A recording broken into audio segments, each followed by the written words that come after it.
Mumbai Indians জিতে গেছে, তার জন্য আপনাদের কংগ্রেচুলেশন। মুম্বাই ইন্ডিয়ান্স 50 রানে জিতেছে আজকের ম্যাচ। মুম্বাই ইন্ডিয়ান্স প্রথমে ব্যাট করতে নেমে 195 রান করে। দিল্লি ক্যাপিটাল দ্বিতীয় ইনিংসে ব্যাট করতে নেমে মাত্র 145 রানে অল আউট হয়ে যায়। মুম্বাই ইন্ডিয়ান্সের বোলিং কার্ড আপনাদের বলে দিই। অ্যামেলিয়া কার 4 ওভার বল করে 24 run 3 wicket. Nicola Carey 4 over bowl করে 37 run 3 wicket. Brand 3 over bowl করে 29 run 2 wicket. Ismail 4 over bowl করে 14 রান 1 উইকেট।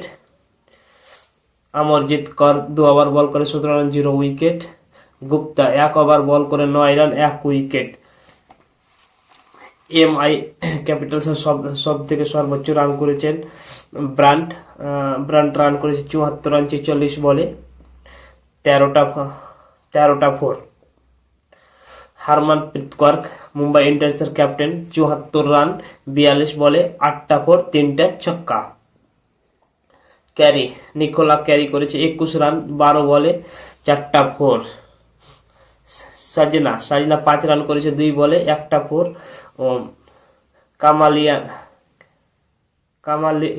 কামালিনি করেছে 16 রান 19 বল খেলে 3টা 4-এর মাধ্যমে। আর দিল্লি ক্যাপিটালে সর্বোচ্চ রান করেছে হেনরি 56 রান করেছে তিনি, 5টা 4 3টে ছক্কার মাধ্যমে। কাপ 10 রান করেছে 6 বল খেলে, 1টা ছক্কা 1টা 4-এর মাধ্যমে। এই ছিল আজকের মুম্বাই ইন্ডিয়ান্স ভার্সেস দিল্লি ক্যাপিটালের রেজাল্ট। Mumbai Indians 50 run